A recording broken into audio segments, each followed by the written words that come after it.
Good afternoon, everybody. It's my pleasure to welcome you to the meeting of the Belgian Bioelectromagnetic Group. We call it BBEMG. It's a little easier. On this wonderful spring day, we would like to report on the work done between 2017 and 2021. So the BBEMG is a group of 6 teams actually working from 3 universities and 1 public health research institute who together have worked on the health effect of electric and magnetic fields all together. And we would like this afternoon to share with you the results of those years that we have worked. The group is, the research is performed in a framework that benefits ELIA support, financial contribution, but as you'll see, there is a contract allowing us to be independent from all the needs or the demands ELIA could formulate. So this afternoon, after I will, welcome you and give you some good housekeeping criteria. You'll hear several presenters from the 6 scientific teams. So you will have on each of the first slide of the presenters a set of 2 QR codes. Those QR codes get you directly to the website. So if you're hungry for more information, I will really encourage you to go to the website. 1 QR code leads to the Dutch-speaking part of the website, and the other QR code leads you to the French-speaking part of the website. You are, it's suggested to you to ask questions in the chat. All questions will be sent to the moderators and the presenters.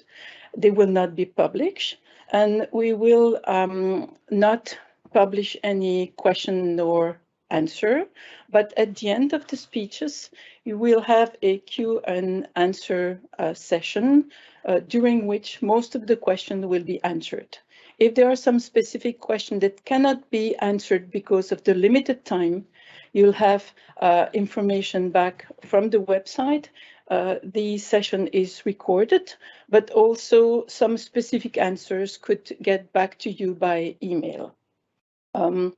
So if I have the control of my slide, you see here the program. So we'll first start with the background of the research, then the regulation, the modeling, and how measurement can, contribute to the understanding of the exposure and the effect.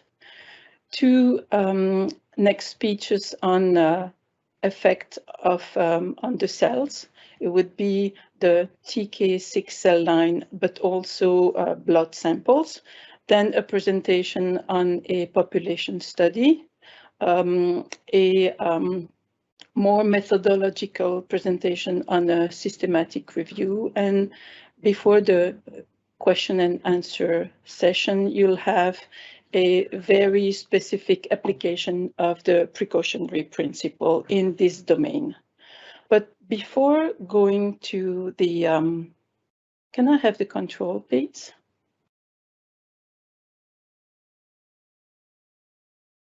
I would like to go to the next slide, and I cannot. So could someone get me the next slide, please? Okay, thank you. So before going to the scientific content of this afternoon, I would like to acknowledge some of us who have left somehow or a little further from the BBEMG work now. I would like to acknowledge Luc Verschaven, who has been a past president. He worked in the in Cienzano and was the head of the department on risk and health impact assessment, but dealing specifically with non-ionizing radiation. In leading the BBEMG work, he was supported by Anne Mimas, who was the coordinator, and she also retired for now. Then on the far right, you have Moritz de Ridder from the University of Ghent, who dealt more with occupational exposure, but especially on making systematic reviews on the epidemiology of the exposure and the health effect of electromagnetic fields. In the middle, Jolien van de Maal has not retired, but she left for a very exciting job. She's now working for the police. One dream of her, and so she contributed to our work in the lab and also in the formatting the website, answering questions, and very interesting support. So we wish to acknowledge their work and thank them publicly for the participation in what we did. So now the next slide, please. I would like to first introduce the first speaker, Dr. Vincent Dufour, who is the ELIA counterpart of that scientific work.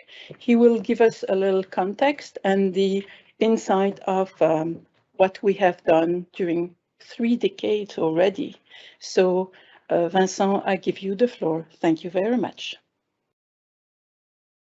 Thank you, Catherine. Good afternoon. I'm not going to describe the last 3 decades, but as an introduction, I would like to share with you briefly how the collaboration between BBEMG and the electrical sector was started and what was the background. So if we look internationally, the first research on EMF and health was done in the Soviet Union in the end of 1960s and was at that time focused on electrical workers, those people working in high voltage surroundings. About 10 years later, and my colleagues of BBEMG will probably come back on that, the famous publication, the first time making association between residential exposure and potential link with childhood leukemia. So that was on the international level. If we then go to the Belgian level. Next. So at Belgian level in '88, there was a first commission created by the federal administration to look some complaints regarding cattle near power lines. So it was not related to human health, but it was related to some complaints at that time of cattle living near power lines. At that time, also the conclusion was of the commission that they couldn't find any link, but I come back on that later. Now, that was the first start. 2 years later, and at that time, internationally, there was a lot of publications regarding possible link of long-term exposure and health issues. So the first contract was granted from the federal administrations to several teams of the University of Liège. So in 1990, they started the first research project related to EMF in Health, University of Liège. There were at that time 5 different teams involved, each with their own context and specialty. Next slide.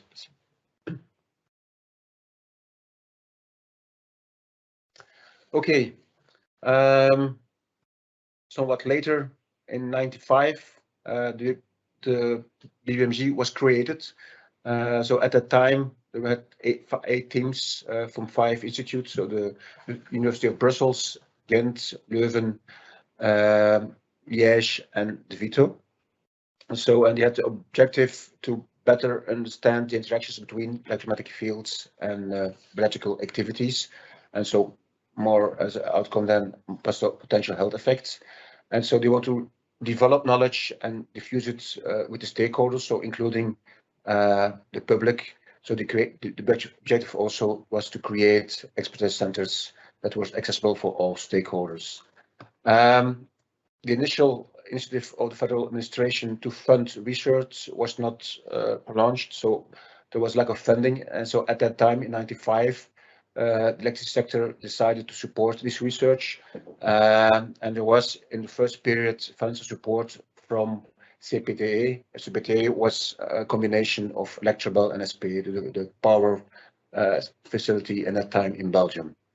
In 2001, due to the unbundling of transport and production, ELIA was created, and at that time ELIA concluded a new research of a first agreement with BBEMG for a period of 4 years. So in fact, the collaboration at that time started in 2001 between ELIA and the sector. So in fact, last year we have been 20 years of research between transport of electricity and BBEMG. These contracts are pronounced every 4 years, so now it's the sixth time, and this allows us to every 4 years to adjust the research topics regarding the scientific evolutions, to pick other teams that could be involved for other expertise, and also to address new questions of stakeholders. So for example, for this new project that is started at the end of last year, we're going to again address also potential effects on agriculture activities and fauna and flora. So the last decades we focused only on human health, but now again we'll start to look potential effect to fauna and flora, as indeed a lot of our grid extensions avoid urban areas, but of course will be realized in urban area, in rural area. Sorry. To conclude, of course, as there's a funding of the sector industry to the universities and institutes, it's important that indeed the scientists are completely independent, and for that their academic liberty is guaranteed in an agreement, and they also have the obligation to publish the results, even if they're not in favor for ELIA. They're obliged to publish it in scientific peer-reviewed journals. So it's very crucial also in their role.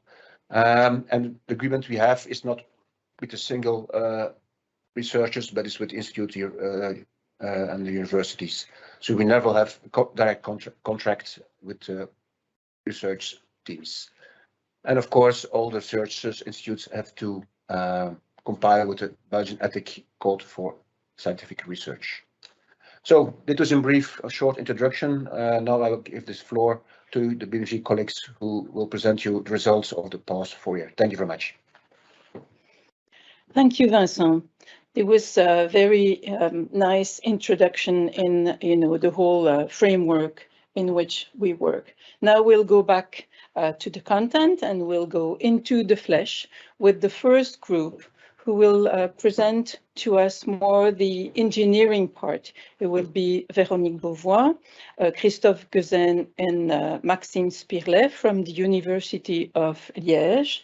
They all come from the Montefiore Institute and a department called Applied and Computational Electromagnetics, which in short is ACE.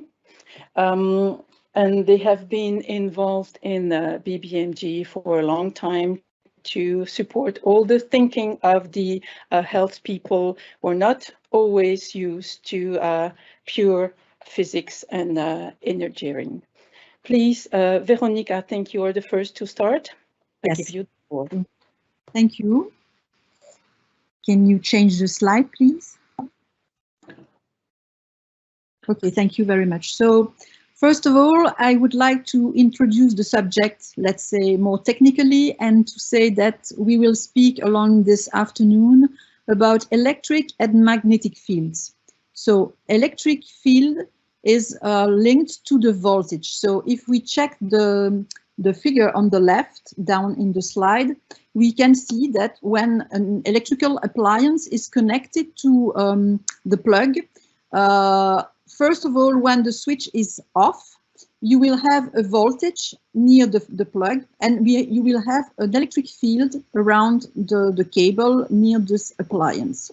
And this electric field is measured in volt per meter, which is V-M. Then we will speak also about magnetic field, which is related to the current and not to the voltage. And the current is measured in ampere. And so the field will be measured in ampere per meter. If you check the second figure, you can see that when the switch of the lamp, which I choose as an electrical appliance, is on, you will have a current which is coming from the plug. And in that case, you will have both of electric and magnetic field. Frequently, we don't speak about magnetic field in, I lose my slide. Okay, thank you. You will frequently speak about Tesla and not ampere per meter or micro Tesla. This word, you will listen this word all the afternoon. And Tesla is used instead of amp per meter because there is a direct relationship between both of them, and it's easier to speak in micro Tesla. So this is the two main words that you will listen this afternoon. And I would like also to say that in the BBEMG, we more focused on what we called extremely low frequency electric and magnetic field. So if you saw ELF, it means electrically extremely low frequency. So I add a third figure with the frequency to explain you what it is. You can see that if we have a signal, a repetitive signal, and you have the amplitude here, which is the height of the signal, and the frequency is the repetition of this signal. And if we can go to the next slide, please. Thank you. You can see down here that you will have a changing frequency along this line. And if we consider the left of the figure, you will have very low frequency. This is the topic of the webinar, mainly on 50 Hertz. So 50 Hertz is the frequency of the overhead line, for example, or the electricity you have in your house. And we will focus on the left of this line. So in principle, you can have electromagnetic waves all along the line, but we will consider the left part. So this is non-ionizing radiation, and we will not consider the right part of this line. So you can see here, for example, you will have the electric line on the left. So we will only consider this part during this afternoon. I want to show you an example and to see the order of magnitude of, for example, a magnetic field near an overhead line of 380 kilovolts, so 380,000 of volts, which is the higher level in Belgium. And you can see here that we have represented the magnetic field regarding the distance from the axis of the line. And we have different curves because we have compared the maximum magnetic field during the day. There you can see that we have around 17 microtesla. Microtesla, I explained just before that it's the unit we use for the magnetic field. And if you consider different average, you can see that the maximum of the curve is going down. And I want to show you that also because you will have the order of magnitude, but you can see also that if you consider the maximum of the day and also an average over, for example, 24 hours, you have a lower field. And I explained that because it influences the recommendation used.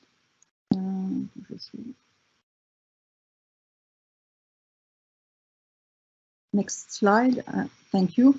So I explained that because I want to show you that those regulations are based on long-term exposure. So it's not important to consider the field at the maximum level, but it's better to consider an average field during the day.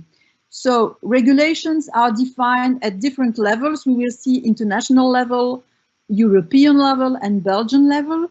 And in those levels, you always have to consider two types of exposure, the general public exposure and also the workers' exposure. And you can see, and you will see that the values are quite different. For example, if we consider the international level, which is defined by ICNIRP. ICNIRP means International Commission on Non-Ionizing Radiation Protection. If you remember well, the non-ionizing radiation are on the left of my spectrum. The last edition of those recommendations in the low frequency range are dated 2010. And those recommendations are based on the internal electric field in the body. But if you consider the value in the body, it's not possible to measure this value. So those recommendations defined also values that you can measure. And what you can measure is the electric and the magnetic field.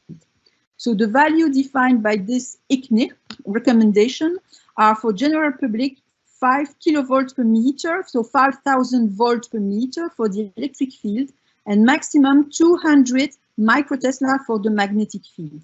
And for the workers, the values are higher, and this is 10 kilovolts per meter for electric field and 1,000 microtesla for the magnetic field. If we consider the European level, you have also both values. So for the general public, there is a European recommendation dated in 1999. So the values are around the same. You can see that it's 5 kilovolt per meter for the electric field and 100 microtesla for the magnetic field.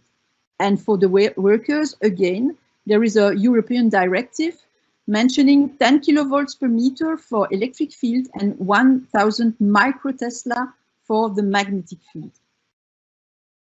In Belgium, the rules are more regional because it's a competency of the region, and so you will have different situations for the different region. In Wallonia, only near static transformer the value is defined. This is 5 kilovolt per meter for the electric field and 100 microtesla for the magnetic field. Remember those values because they are always the same. In Flanders, there is a specific regulation for the indoor pollution, so only inside houses.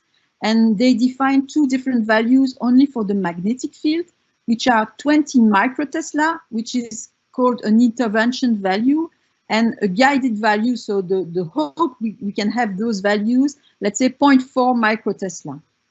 In Brussels, we have almost the same regulation than in Wallonia, so it's only near static transformer. For the workers, Belgian legislation transpose the European directive and take the same value as the European directive, which I recall you 10 kilovolt per meter for E, electric field, and 1,000 microtesla for the magnetic field. We switch. Thank you, Veronique. So as Veronique just told you, so you have these extremely low frequency electric and magnetic fields. You have seen that there are some values that are recommended or that are imposed through regulations, both at the international level and then locally in Belgium, in each region. And the question will arise, you have values for these limits or for these recommendations. So what do they mean? So can you compute or predict these values if you install a new system, for example, or if you have an existing configuration, can you measure them? And so within BBEMG, my team in Liège is basically charged with these two questions. So can we model first, or can we predict the value of these fields in various configurations? And then if we have a system, can we measure them? And so I want to tell you a little bit about the modeling part, which is basically the following problem. Given a system that you know, for which you have the description, can you predict the values of these electric and magnetic fields? This is called modeling, and the answer is yes, you can. It's not at all a new theory. So I have here on this slide 4 really nice sepia pictures of the scientists that basically invented the models that basically tell you how these electric and magnetic fields, they behave. So these are mathematical models, and they are not new. If you look at the dates for these 4 well-known scientists that came up with the model, you see that this is all in the 19th, and actually some of these guys were actually born in the 18th century. So it's quite an old theory, and the names that you will hear or that you will read about, if you go to Wikipedia to know and learn more about electromagnetic fields, you will see these names all the time. Maxwell, Ampere. If you remember, Veronique told you that the magnetic field, one of the units was the ampere per meter, and so ampere comes from this André-Marie Ampere, which was a French scientist. You have Faraday and you have Gauss. So what do these models look like?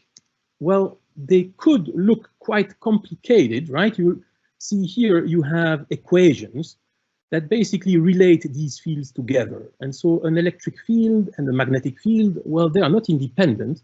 They are basically linked through what is now called commonly Maxwell's equations. I'm not going to tell you how these work, but looking at the slide, you see that these are 4 what are called partial differential equations that relate these fields together. And if you look at the bottom on the symbols, you indeed see H, the magnetic field, with the A/M, ampere per meters, and you see E, the electric field, in volt per meters. What you also see is that the Tesla, T, is actually the unit by which you measure the magnetic flux density. But for all, let's say, aims and purposes for this webinar, we can basically interchange H and B. There is a constant that relates these 2 fields. What can you do? Well, these equations, they look, well, maybe to you, they look relatively complicated, but they're actually quite simple. There are linear equations. As long as you have simple materials, actually, well, these linear equations can be solved relatively easily for simple cases. For example, if you think back at the model that Veronique showed you with the little lamp with the cable, you could basically deduce the value of the electric field and the magnetic field by hand, doing a simple calculation. Troubles, let's say, arrive when you look at more complicated situations. And so Veronique showed you a graph where there was a value of the magnetic field close to a power line. Well, these cases are more complicated because you have several conductors in the power line. The shape of the line is not so simple. You have the ground, you have a house maybe close to the power line, and so on and so forth. And so in these cases, you cannot solve these equations by hand anymore, and you resort to computers. And so you basically solve these equations on your computer in an approximate but very accurate way. And in Liège, for the last couple of BBEMG projects, we have actually been specializing in solving Maxwell's equations, describing these electric and magnetic fields on computers in order to predict the value of these fields in all the situations that you could imagine. If you're interested in these modeling aspects, I encourage you to go to the website that is linked over here. It's called onelab.info, where actually the codes, the computer codes that we develop to simulate these electromagnetic fields are available for free. They are what we call open source, which means that interested people, mostly scientists, but also engineers and citizens at large, they can basically have a look at how, let's say, the calculations are made by looking at what we call the source code of these computational tools.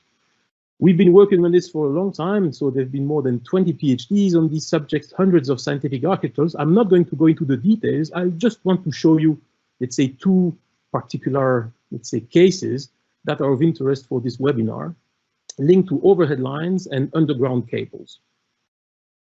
This is the kind of result that you could get, using these tools. And so it's a colorful picture, but stay with me. We can have a look at what's in there. What you see here is a computer modeling of two overhead power lines. So I think you recognize the shape of such power lines from what you have seen in the wild. And you see here you have one power line on the left, a power line on the right. And what you see is that solving these Maxwell's equations on a computer, you can predict, given the value of the currents in the lines and the shape of the lines and the towers and the shape of the ground, you can predict these colors that are here. And if you look, it might be a bit small, but you recognize here mu T, capital T means Tesla. And so this basically means micro Tesla. And so what the code did was to predict the value of this magnetic field underneath power lines. So this is the kind of things that we can do using these computer simulations. Another practical situation that we solve within BBEMG is the situation related to underground cables. Imagine that you live in the city and that underneath a sidewalk, you have a bunch of high voltage cables that carry electric energy. Then the same kind of tools can predict the values of the electric and magnetic fields that you would be subjected to when you walk on the sidewalk or if your house is close to a sidewalk. So this is to show you that indeed over the last few years, there's been a tremendous amount of progress in basically computing and predicting these electromagnetic fields. Now, is it the end of everything? Well, actually no, because indeed we can now simulate pretty much everything, but there is a basic limitation in there. And so you can summarize it quite easily in a single, very short sentence. Garbage in, garbage out, which means that you can indeed solve these equations almost exactly, but you will only get good results if you have accurate data to feed the model in the first place. Which means that we can solve the equations, we can get the values in pretty much any configuration that you would like, but for this, you need to know the geometries. So if we go back to the example of the power lines, you need to know the exact geometry of the high voltage towers. You need to know exactly the shape of the lines. It seems simple, but actually think about it.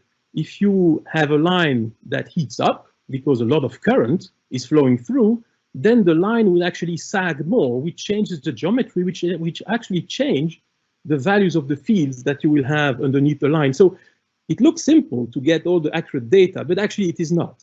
You need to know the materials and you need to know the sources, which means that even if you knew the exact shape and location of all the power lines in Belgium, you also need to know at each point in time the value of the currents that are flowing through the lines in order to know the values of the electromagnetic fields.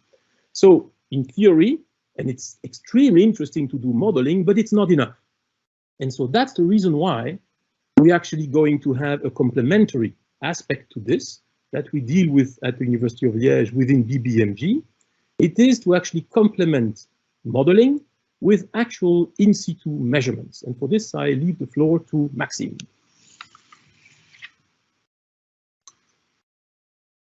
So indeed, electric and magnetic fields are complex combinations of all the sources, which are sometimes known, but also sometimes unknown. And as Christophe said, it can lead to difficult quantification by simulation. And so you don't get accurate results because you don't know the problem very well. So in this case, the best option is to measure the resulting electric field or magnetic field in situ.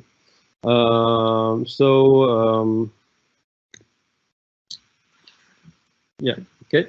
So how can we do those measurements? So generally we use an electric or magnetic field probe, and for the magnetic field probe, it is simply based on the small loop that is collecting the current that is generated, let's say, by the magnetic field around the probe. And so we can quantify the general, the global magnetic field. But it can also be difficult to do that because you don't only have the main source that you are interested in to the measurement. You have also extra noise and extra contributions of the magnetic field by all the surrounding materials and stuff and electrical perturbation that you can have in the frequency that you are measuring. So here are also small orders of magnitude for magnetic field that you can find in general environment. So for the human brain, you have a very small magnetic field. So it's very difficult to measure it by our classical tools. We don't actually do that. And for a more classical example is a wire flowed by a 10 ampere current, and we measure it at 2 centimeters of this wire. We get globally 100 microteslas. And for example, if you do the same measurement near a permanent magnet, you will get something in between 100 microtesla and up to 1 Tesla or even more. It depends on the magnet, but it is a general order of magnitude. And on the other side, you can be interested, if I can change the slide. No, it doesn't change.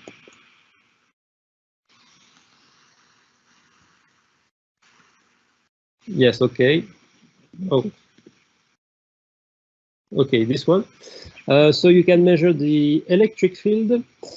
As an order of magnitude, also you have 400 volt or 4 kilovolt per meter near high voltage line. This is a very general order of magnitude. And on the opposite, you have a computer workstation. If you measure at 10 centimeters of the power supply, you can have up to 100 volt per meter. So this is a very large difference of magnitude. So we need to also have some probe that can measure in those important different fields. So it's not always easy to have such a probe.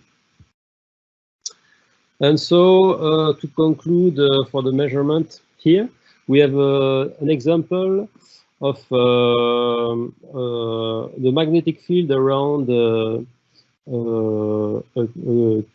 cabinet, let's say, in the street, between 11 kilovolt to 400 volts. And so you can see in the left column of the measurement. So we measured some points in the sidewalls of the road, on the street, let's say, and very near the cabinet, you can see that we have already higher values, but kind of small compared to what we have talked before in the regulation part. And finally, for the measurements near the houses, back to houses, we have very low values, and so it's totally in accordance with the regulation that we saw before. So it's a good news for this example. Okay, and so for the conclusions now. So we saw that extremely low frequency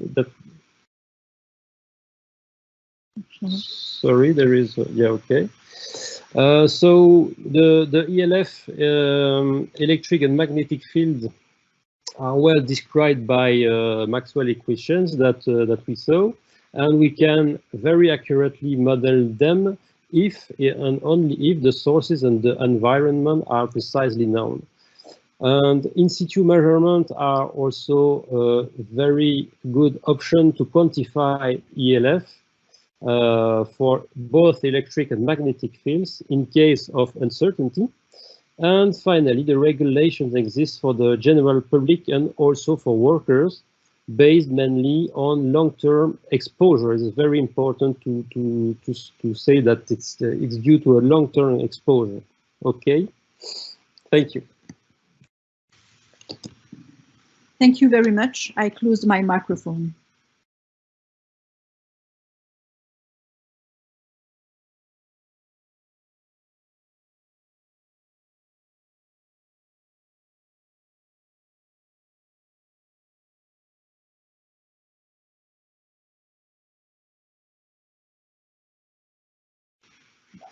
Catherine, you should put your microphone on. Thank you, sorry. Oh, technique is not easy, but this one, this talk we just had requires certainly 3 experts to have the modeling, the measurement, the rules addressed. If I can have the control of the slide, I would like to go to the next slide, please. Because measurement and modeling will be at stake for the next talks. Okay, this goes a little too fast than what I expect, but that's very nice. So we will put in the next 3, no, please, the one before, yes. In the next 3 talks, we will put this knowledge into practice, but more on the health side. So there would be 3 presentations on a row given by different teams and all the teams located in Brussels. For those, there were 2 parallel strands, one on workers and one on Brussels inhabitants. And both groups of people had a first, part of their job. I don't know if I have the control. I try to have the control of the slide. So the workers and the inhabitants were analyzed and assessed on their exposure. Then they underwent both a questionnaire on health and lifestyle, plus other data for the Brussels population, to then make some measurement of their exposure to 50 Hertz ALF. Both the workers, they were measured for 3 work days, and then the Brussels population people where we have too much CO2. They had to undergo individual measurement. And then from the Brussels population, some people, the mostly exposed and the least exposed, would be undergoing the next step as the workers. So the next step will be to assess and to analyze using a cell culture the effect on genetic modification potential with a exposure to electromagnetic fields and assessment of potential changes in the gene expression. So for the first talk, we will start with the collective information about the effect on cytogenetic analysis. Then we'll go to the next talk about the gene expression on workers' cells taken from, blood samples and buccal cells. And then we will go in the third talk to the population data that are still in progress, like the rest of the work we are presenting today. But then, so you'll go in reverse. So I will first present Ha Nguyen, who will give us the part on the cytogenetic test and the genotoxicology. She is undergoing a PhD. She's got background in toxicology and molecular biology, and her work is based on the collaboration between Cienzano and the ULB laboratory on orthopedic and traumatology. So, Ha, I give you the floor for the first of the 3 talks. Thank you. So if you put the next slide. Thank you, Catherine. Good afternoon, everyone. In the next part, I'm going to talk to you about the experiments that we use in the laboratory to investigate the effect of magnetic field exposure, as well as the results that we obtained. So in my first presentation, I'm going to present you the results of an in vitro study on effects of long-term exposure to 50 Hertz magnetic field on a TK6 cell line. Okay. So 50 Hertz magnetic field, or in a larger term, extremely low frequency magnetic field, were classified into a group of agents possible carcinogenic to humans. However, these conclusions were mainly based on results of epidemiological studies with no straightforward support from experimental studies. So current guideline on magnetic field exposure limit was set solely based on study on effect of short-term or acute exposure. But as you know, the general public would rarely expose to these levels. They often exposed to much lower level of magnetic field, but for a long periods of time. So therefore, it's necessary to perform experiment investigating effect of long-term exposure to magnetic field. So in the laboratory, we were able to design an experiment where the cell could be exposed for long term to different flux densities of 50 Hertz magnetic field. So the experiment was set up to address 3 main research questions. So firstly, we want to see if long-term exposure to magnetic field could affect cell viability. Secondly, to see if long-term exposure to magnetic field could increase cell genetic damage. And lastly, to see if long-term magnetic field exposure could induce adaptive response in the exposed cells. So in the last point, we would like to test the beneficial effect of magnetic field exposure. So adaptive response is a phenomenon when the cell exposed to a low dose of damaging agent could increase its resistance in the subsequent exposure to the same or another damaging agent. So here we will first expose cells to magnetic field and then continue expose to damaging agent, and we will test whether the exposed cell have less DNA damage than the unexposed one or not. We are particularly interested in investigating the presence of adaptive response that linked to 50 Hertz magnetic field, because the adaptive response was described in many studies on cell exposed to a radio frequency magnetic field. However, we only retrieved a few studies on extremely low frequency magnetic field exposure observed this phenomenon. So in the next slides, I will describe the methodology applied in this study. So for cell material, we use a TK6 cell line, so which is human lymphoblastocell cells. In all of our experiments, the cells were exposed to magnetic field using a solenoid coils. With this coils, we could generate the magnetic field from 0 to up to 2.5 milliteslas. But in our experiment, we choose to expose cells to 10, 100, and 500 microtesla only. The exposed cell will be compared with the control cell that kept inside a mu metal cylinder.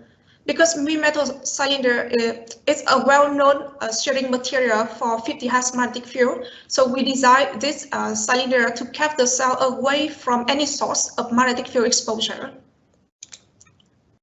In the experiment on cell viability, we use ATP-based assay. So basically, this test uses the ATP.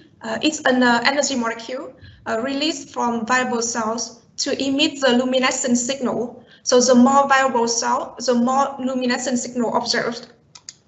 And here is the experimental setup for the test.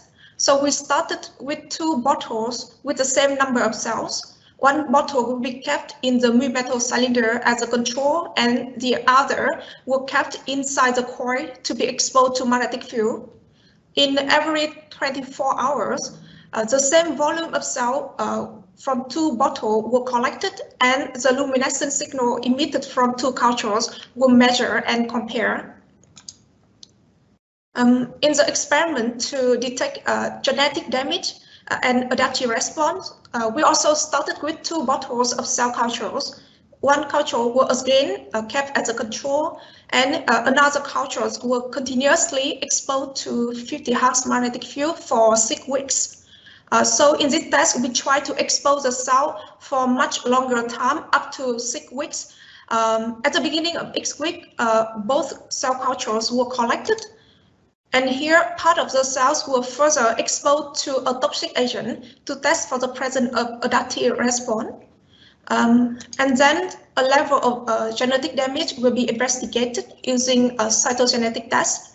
So cytogenetic tests are the tests that could provide information on the level of genetic damage in the cells. Here we use 2 well-known cytogenetic tests, which are Comet assay and micronougat test. Comet assay could detect a genetic damage at a single cell at DNA level, and the results of the Comet assay is described as a percentage of DNA damage. The micronougat test, on the other hand, could detect a damage but at a chromosome level. So in this test, the level of damage will be estimated based on the number of cells with micronuclei per 2000 cells. So basically, if magnetic field exposure could, for example, increase genetic damage, we will see the increase in percentage of DNA damage or increase in the number of cells with micronuclei in the magnetic field exposed cells. So move to the result part. Firstly, I will talk about the results of cell viability assay. So for this test, we tried expose cell to 10, 100, and 500 microtesla for 1 week. In the graph, you will see the orange line illustrates the light signal in the magnetic field exposed cells, and the blue line is a light signal in the control cells. You can see here in the graph that over 1 week of exposure, to 10, 100, and 500 microtesla, the light signal in the magnetic field exposed culture are all higher than that in the unexposed one, which means a magnetic field exposure could increase cell viability. A significant results were observed after 72 or 96 hours of exposure. So the observed results show that exposure to magnetic field could pose a certain effects on processes such as cell proliferation or cell survival. But the question is, does this observation implies a possible beneficial effect of magnetic field? So actually, in previous study, the increase in cell proliferation due to exposure to electromagnetic field were reported. So you can see one of the examples in the slide here. Here, the increase in cell proliferation was considered as useful, and this property has been applied in tissue regeneration and wound healing. And very often, the increase in cell proliferation observed when the cell exposed to a pulsed electromagnetic field, but we observe the same effects when the cell exposed to a sinusoidal magnetic field. For the result of study on genetic damage and adaptive response, we performed in total 6 long-term experiments where the cell exposed to 10, 100, and 500 microtesla. So in the experiment to detect genetic damage, the micronougat test always gave non-significant results, which means long-term magnetic field exposure did not induce chromosome damage. In the Comet assay, we observed incoherent results when the cells were long-term exposed to 10 or 100 microtesla. So the incoherence means sometimes we detect more or less DNA damage in cells that exposed to 10 or 100 microtesla in one experiment, but could not detect the difference in the repeat experiment. In the adaptive response test, again, no effect was observed in the micronucleate test. We detect the adaptive response only in the combined assay in cell pre-exposed to 10 microtesla in one experiment. Again, the repeat experiment show a different results. Okay, so to conclude, we confirm that long-term magnetic field exposure could increase TK6 cell viability. As such, a study investigating the mechanisms that link to cell viability, for example, effect on cell proliferation, should be carried out to explain this observation. Concerning the effect of magnetic field exposure on cell genetic damage, we only observe some incoherent results when the TK6 cells were long-term continuously exposed to 10 microtesla, and no genetic effect or adaptive response was detected in the case where the cell were long-term exposure to 100 or 500 microtesla. Okay, that's the end of my first presentation. Thank you. Thank you for that nice presentation about the potential effects of the exposure on a cell culture. Let's go now into the real life more. And so I will give you the floor again, but for the analysis of the damages or the potential damages in blood cells from the workers. So you have the floor, please. Okay, thank you again. Okay, so now I'm going to talk about our study on a level of cytogenetic damage in the blood samples of electrical employees. So for electrical employees, due to their jobs, they are generally exposed to a higher level of magnetic field than a general public. But does it translate into higher health risks remain controversial. A review by our colleagues, Verskov and Mays, shows that most of the study on occupational exposure to magnetic field had a shortcoming, preventing them from drawing firm conclusion. Therefore, we carried out a biomonitoring study aiming at investigating the cytogenetic damage in blood samples of employees occupationally exposed to extremely low frequency magnetic field. In this study, we took shortcomings in previous study into consideration. So we will try to have a sufficiently large study population. We will also consider both job titles and individual exposure in exposure assessment. Our new hypothesis is employees who professionally exposed to electromagnetic field based on job titles don't have increased genetic damage in their blood cells. So this slide illustrates steps in our biomonitoring study. So we started the recruitment of employees in 2019.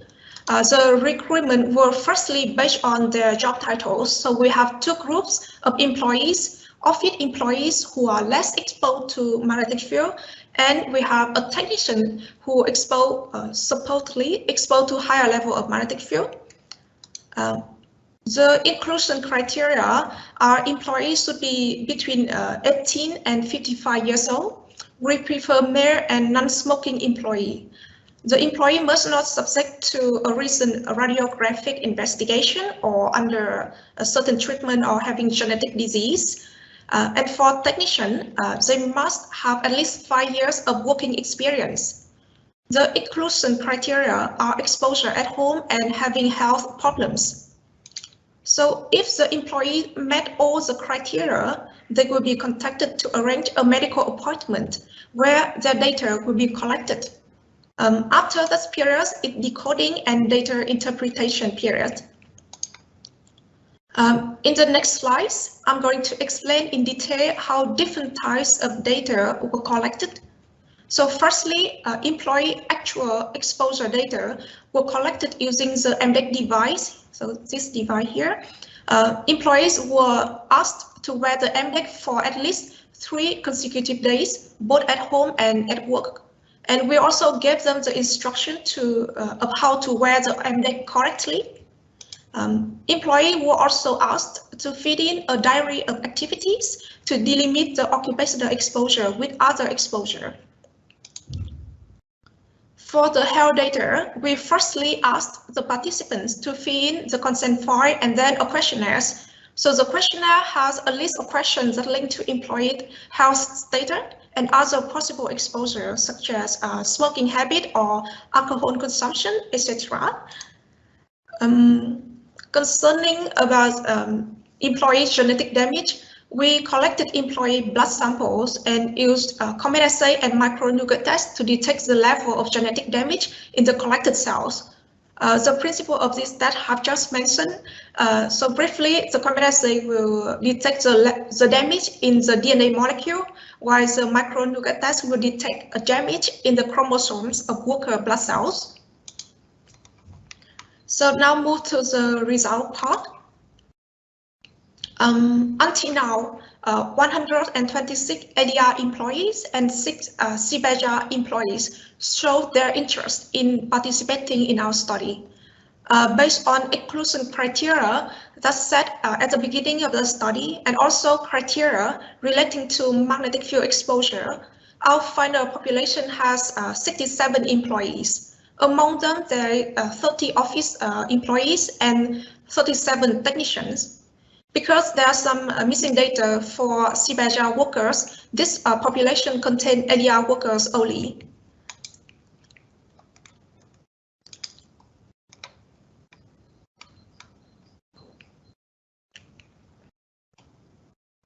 Yes. About exposure characterization. For now, we recruit 7 women in our study, and they are all in the office group. Sorry, my slide just jumping again. Okay. Cool. I'm sorry. Can anyone help me go back to the 2 slides before?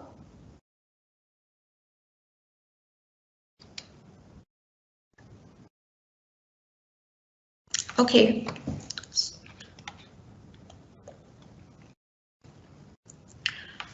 So for now, we recruit in total 6 women in our study, and they are all in the office group. And except for a gender, which is a bit different between 2 groups, other characteristics such as age, number of X-ray examination are the same between 2 job groups. In the technician group, the total number of months of working on site that range from 60 to 360. And the percentage of time of working on site were from 30% to full time. Okay. About worker exposure characterization. So in this graph, that shows an example of magnetic field exposure profile of a technician over 3 days of measurement. The yellow part illustrates the exposure at work, and the green part is exposure at home. When you look at this graph, you can see that this technician were on the first day of measurement were exposed up to 400 microtesla, but for a very short period of time. You could also see some of the peak of exposure for a short period of time in the next day here. Here's the one with the highest exposure level in our study, but his exposure, though were high in comparison with the background exposure, was still lower than the exposure limit, which is set at 1000 microtesla according to EU recommendation. Also, you can see that on the first day of measurement, he exposed to high level of magnetic field at work, but on the second and third day of measurement, the exposure at work was much lower. Here, I put another example of exposure profile of another technicians. So for the second technician, his exposure profile is always quite low during the whole measurement period. It is clear to see that though based on job title, they are both considered high exposure to magnetic field, their actual exposure level are quite different.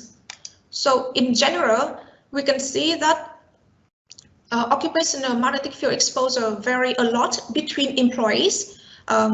For ex-employee, the exposure can vary between days, and we often observe a peak of high magnetic field exposure, but for a very short period of time. So, about the exposure level in our study population, because exposure data were not normally distributed, we decided to use a median to summarize worker exposure data. So this box plot visually describes the worker magnetic field exposure at work and at home. The blue box illustrates exposure at work, and the red box is exposure at home. So you can see that in general, magnetic field exposure at home is low for both groups. At work, technicians clearly exposed to a higher level of magnetic field than the office employees. To be more precise, you can see in this table that occupational exposure to magnetic field of the office employees and technicians was 0.02 and 0.27 microtesla.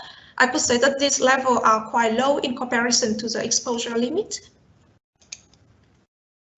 So, concerning the link between magnetic field exposure and cytogenetic damage, we follow the ideas of having groups that are different in magnetic field exposure, and then we will compare the level of genetic damage between these groups. But the question is how to define these groups.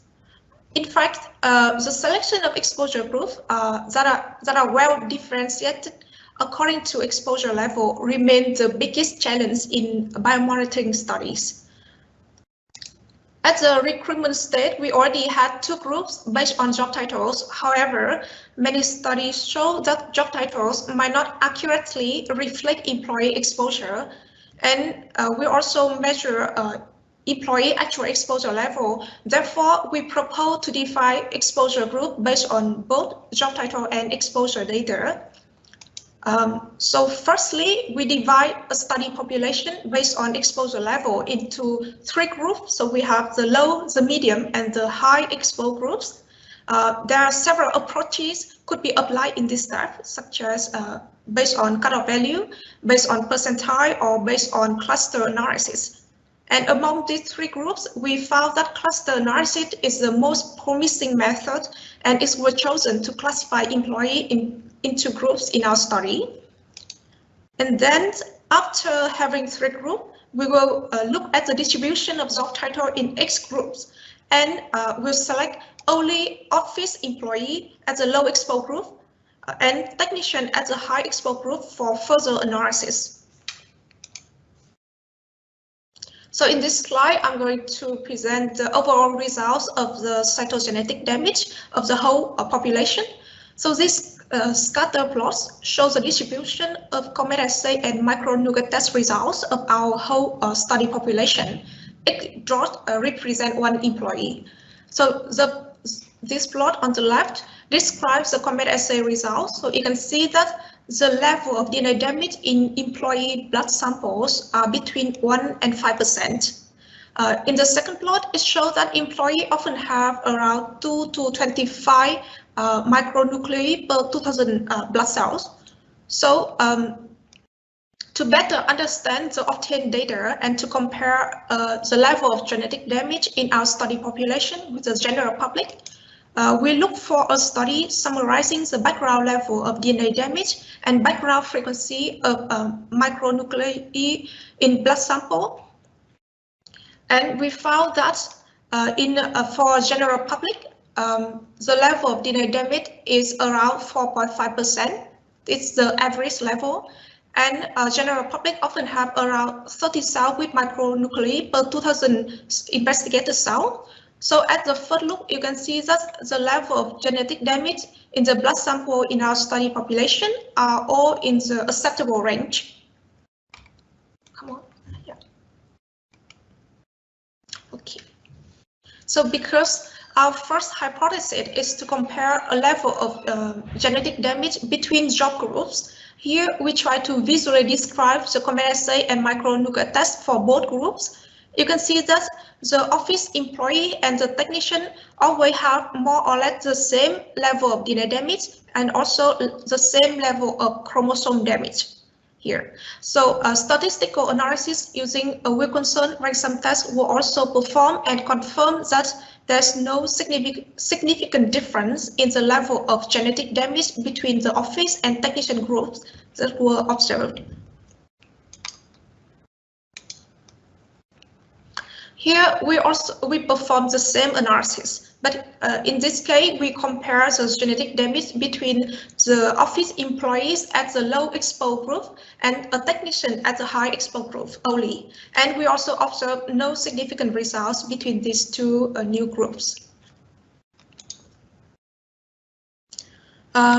In another analysis, we try to seek for the correlation between magnetic field exposure and cytogenetic test results. And here the data of the whole population were used. So this graph describes employee genetic damage as a function of their magnetic field exposure. So normally, if there's any kind of correlation, all these dots will fit in a single straight line. But we don't see any line in this graph, so there's no correlation between magnetic field exposure and comet assay or micronuclear test results were obtained. As one can argue that the magnetic field level in the office employees is very low, so it might not be of interest to seek for the correlation. So here we took one step further. Here we want to look at only the technician group, where the magnetic field level vary a lot, to again see if there is some kind of correlation between magnetic field exposure level and genetic damage. But again, we see no correlation even in this case.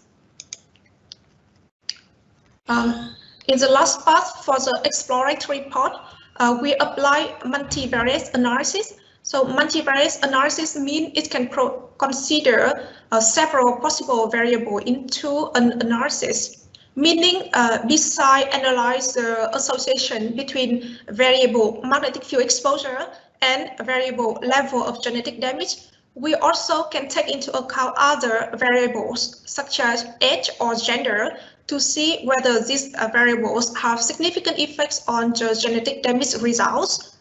And here is a list of the variables that we consider in our analysis. So we have age, number of months of experience in the job, and we have gender, we have a number of X-ray examination.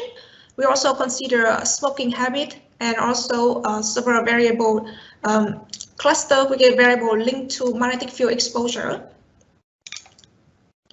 The results of multivariate analysis for comet assay show that actually age and smoking habit have a significant association with the outcome of the comet assay. Variable linked to magnetic field exposure, such as job titles or different cluster, do not show an association with the level of DNA damage. The results of multivariate analysis for micronucleotide result show that gender and age have a significant effect on the results. Job titles show a borderline significant association with the outcome, and there's no significant association between cluster and micronucleotide test results. So in conclusion, we can say that we found no link between magnetic field exposure and cytogenetic damage were detected. It turned out that our study population occupationally exposed to a quite low level of magnetic field.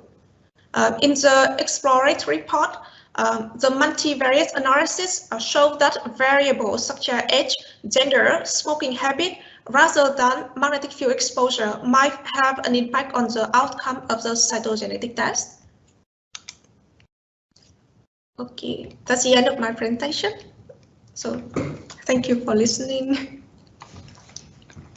Thank you, Ha, for that very interesting presentation, and in two folds. First, the general, cell impact, and then the specific part of the workers. But now let's leave the lab and the workers part to go to the general population and present the next part of that study done by Agathe Salmon, who is a PhD student in public health in my lab, where she's studying the cumulative exposure of the the general population.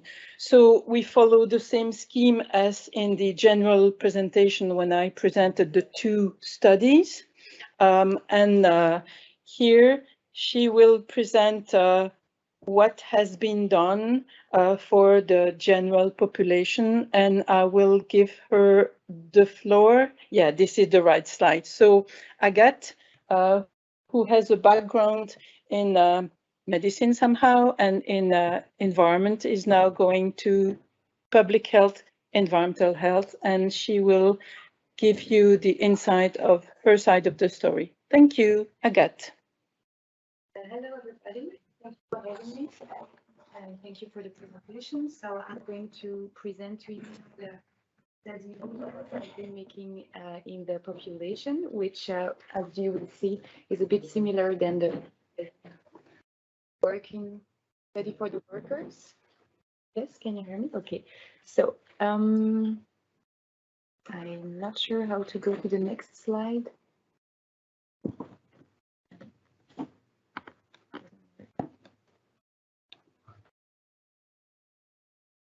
Yes, so that's good.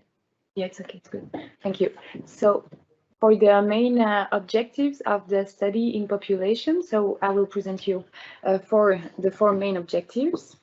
So the first one, we will assess the health perception and the health impact, or try to assess tendencies on health impact of the extremely low frequency electromagnetic fields in the population. We are currently doing so by a case study that is taking place in Brussels, and we are evaluating the perception of individuals on their exposure to extremely low frequency electromagnetic fields, and also asking them to report the non-specific symptoms they think they have or don't have, modern health worries, and their knowledge of exposure, as I will develop a bit more later.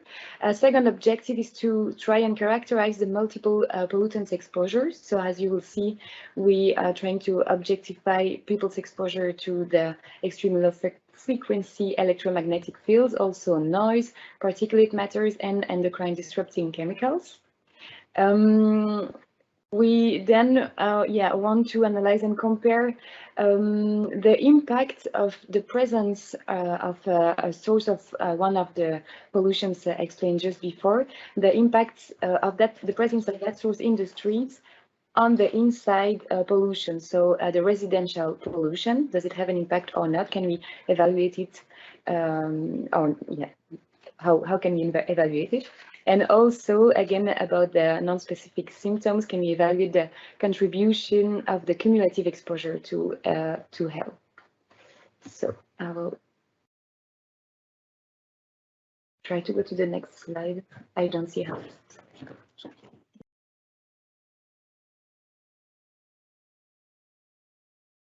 Okay, thank you.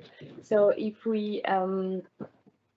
if we focus more on the subject of today, that is the exposure to 50 Hertz magnetic fields, we have similar objectives, but more focused on that kind of exposure. Regarding the reporting of non-specific symptoms and also the reporting of symptoms of electro hypersensitivity, we would like to evaluate the contribution of the perceived VS measured exposure, and also, and that's the second one, the impact of the visibility of electrical equipment. So do people who see an electrical equipment in their streets, do they report more non-specific symptoms or EHS symptoms? And the third one, which is a bit of a feasibility study, is to evaluate if in the streets where we have buried networks, does that buried network have an impact on the residential exposure to the magnetic fields? So I will go further in the details later. So as I said, we are still currently collecting the data. So the study is undergoing. We have been pretty much delayed by the COVID situation. So you can see the several steps. Of course, we first have the protocol designs, test runs, the selection of the areas, recruitment of participants, and we are currently in the collection of the data. Our aim is to have at the end 600 participants. As of today, we have almost met 300, so half of the sample, and we are hoping to attain the goal of 600 during this summer, and to be able to start with the data analysis as of September or October or something like this. The inclusion criteria are to be, of course, major and less than 65 years old, to be an inhabitant of one of the areas of interest, and to be non-smoker or an occasional smoker.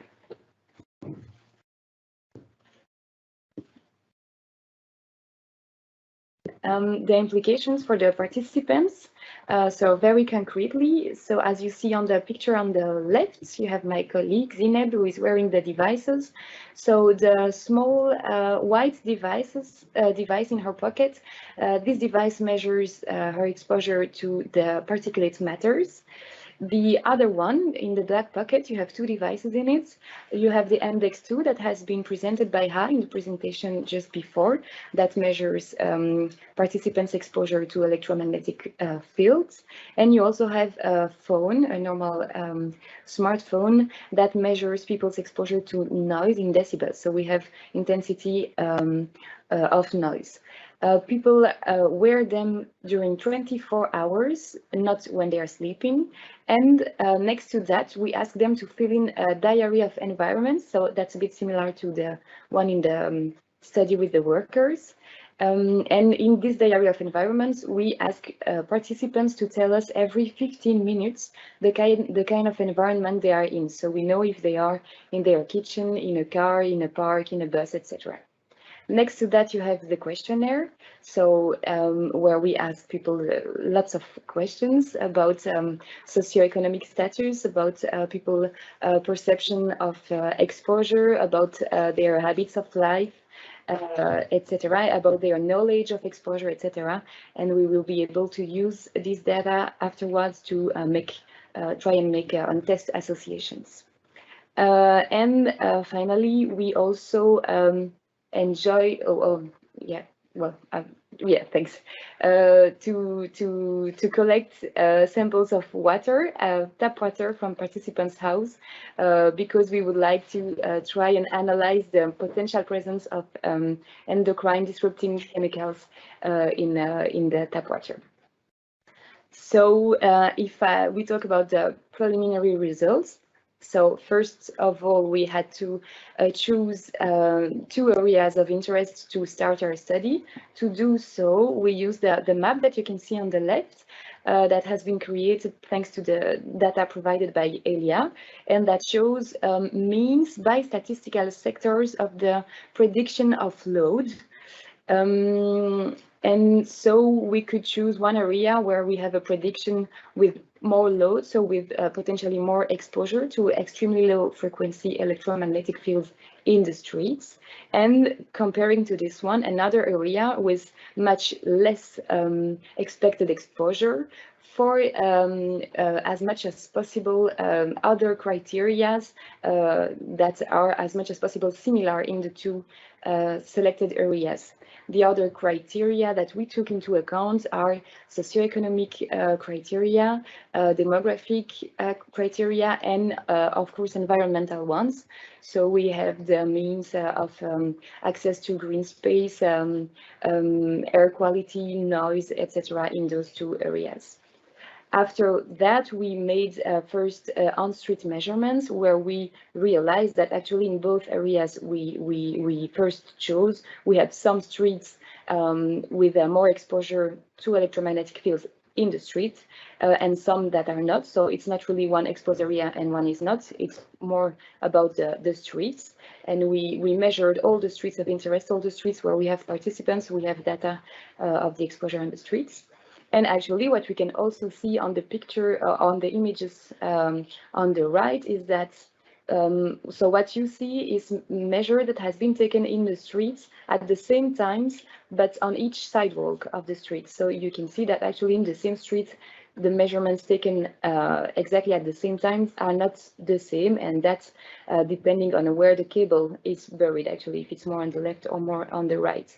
So with those data, we can focus or know the houses of interest where to make the comparison of the exposure in the streets and the supposed exposure inside of the houses, and see if it has actually an impact or not. As you can see, the measure taken in the streets, even though it's red, it's still very low. And as explained before, it diminishes very fast with the distance, so we don't expect a big impact inside of the houses. What we can also say in the preliminary results. So here, for example, you have two examples of questions that are in the questionnaire. And we have many more questions, but it's just to have a little example. So if we ask people, so those are only for the first 100 people, not the first 300.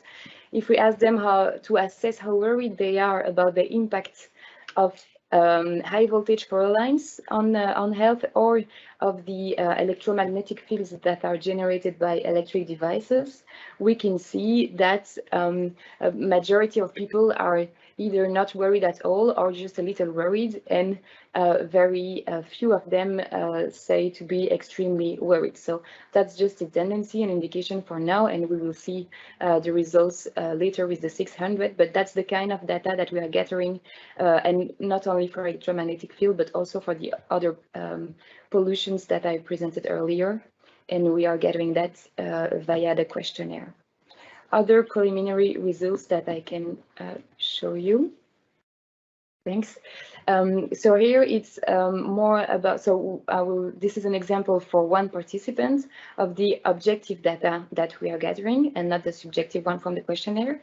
And this is what we get from the index 2, for example. So that's the exposure to the 50 Hertz field on a 24-hour basis for one participant. So you see it's pretty much low. And also we have the peaks, and what we will be able to do, as you will see a bit later, is to know what kind of environments participants are when we have those peaks. We have the same kind of data. Yeah, slide is coming. Yeah, for the particulate matters and for the noise. So yeah, I took just one participant randomly, and we see on a 24-hour basis to what the person has been exposed. As you see here, we have a person who was exposed to a big level of noise, or maybe was singing or at a concert, or I don't know. But I have the information somewhere, so we can make the associations. And the next slide will show you the kind of association we want to do. So if we gather the means by type of environment, so here that is for one participant, and we can see that that person on her or his 24-hour of measurement passed more than like 2.5 hours in his or her kitchen.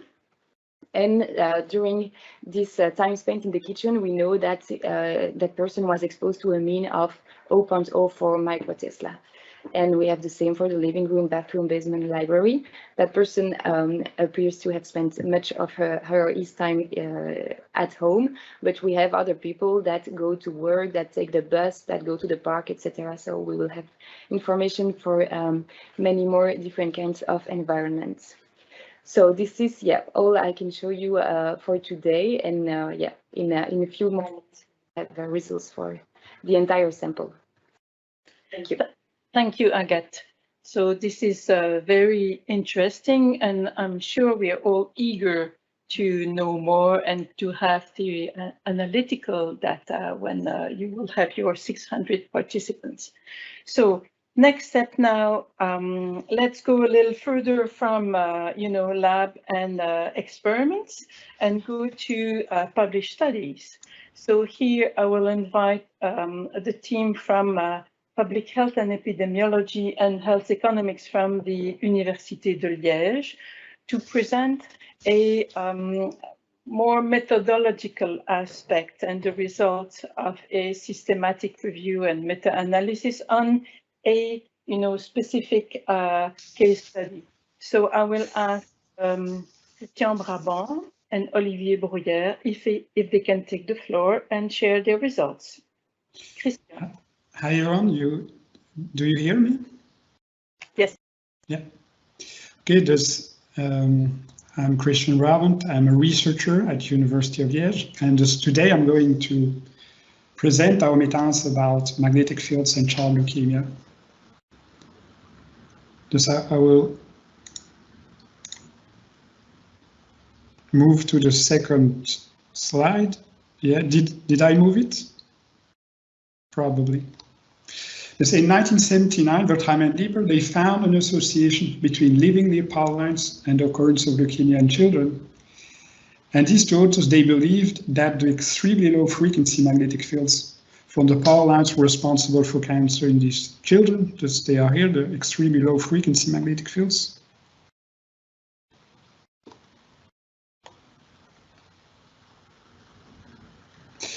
And extremely low frequency magnetic fields, as they are lower than 1 Hertz, and they can be generated by power lines.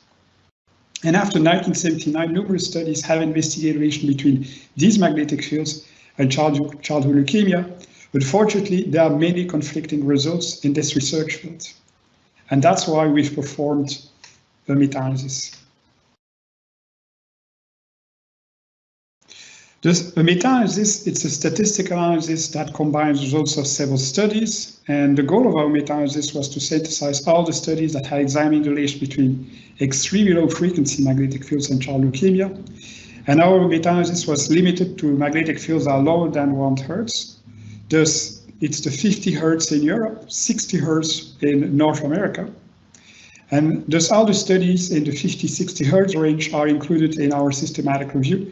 And thus there are 29 articles included in our meta-analysis.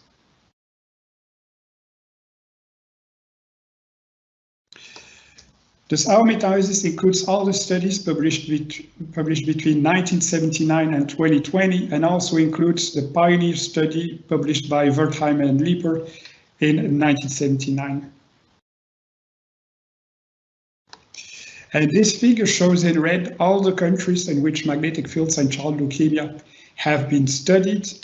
And magnetic fields and child leukemia, they've mostly been studied in Europe and in America, but also in Asia, like in Japan, and also in New Zealand. And most studies have been conducted in the United Kingdom. Oh, I have to go back to, yeah. Many studies have been conducted in the United Kingdom, Germany, Italy, but most studies have been conducted in the United States of America.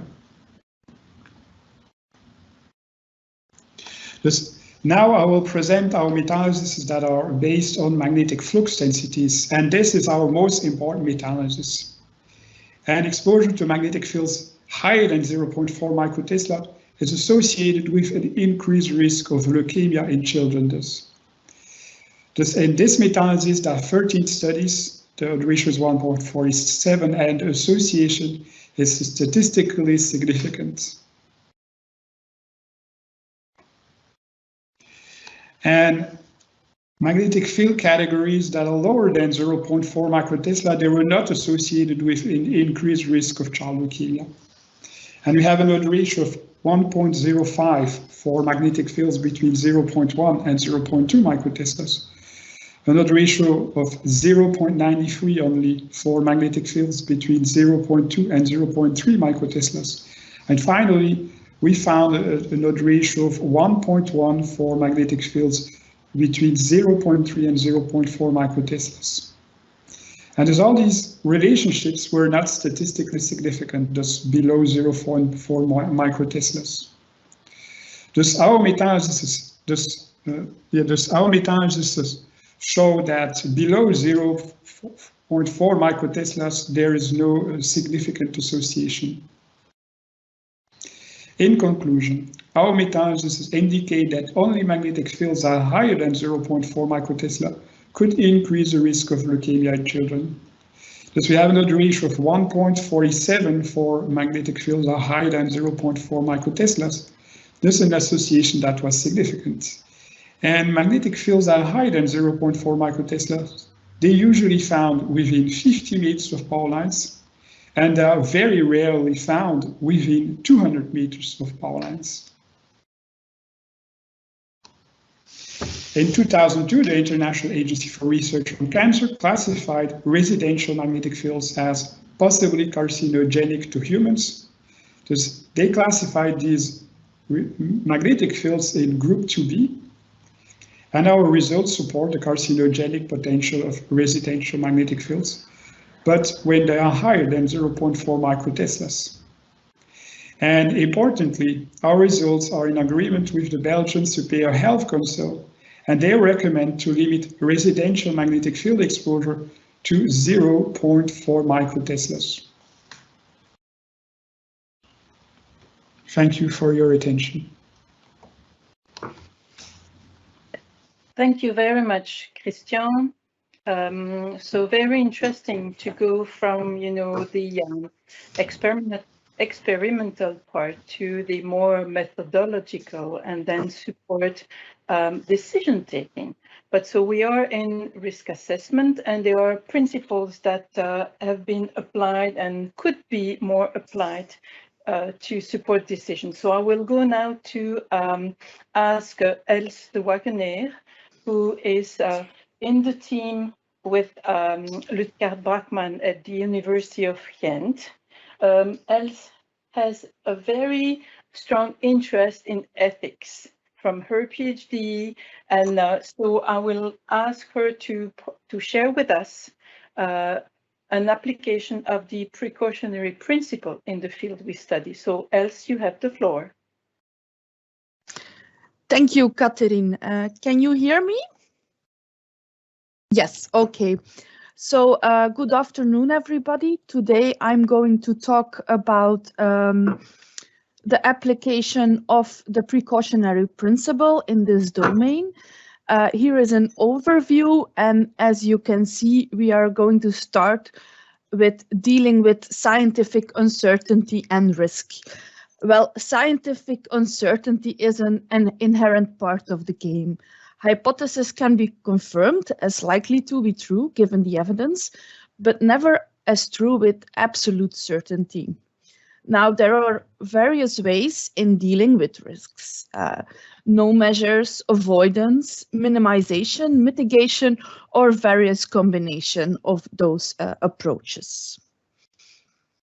There are certain things we want to avoid when allowing a new technology, such as harming public health, society, environment, in the here and now, but also globally and for future generations. We want to avoid the too little, too late scenario. The things we want to avoid when restricting a new technology is forgoing societal and economical benefits and opportunities, and to stifle scientific progress. Now, the precautionary principle is used to handle with this dilemma, and it is the common sense idea of better safe than sorry. It was developed as an alternative in dealing with risks to evidence-based approaches, such as the classical risk assessment. And the principle has many different interpretations, going from weak to very strong. But the key insight remains: we may need to take action to deal with possible harms, even when scientific evidence concerning those harms is lacking or inconclusive.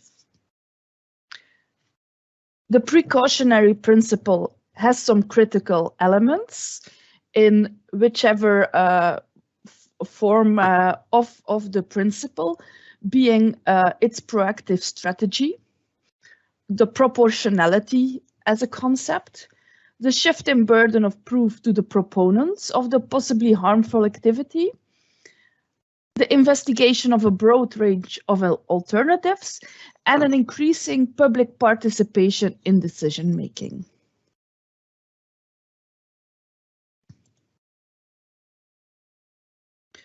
The application of the precautionary principle, well, it's used in case of scientific uncertainty, and the concept is predominantly used in Europe.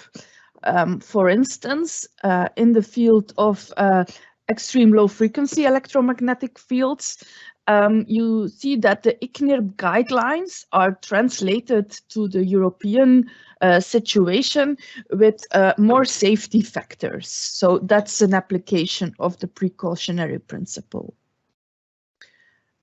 The principle has some definite benefits, such as the broad scope. It considers more than just the scientific evidence. There's a consideration and involvement of more stakeholders, such as the general public, and it promotes a multidisciplinary approach.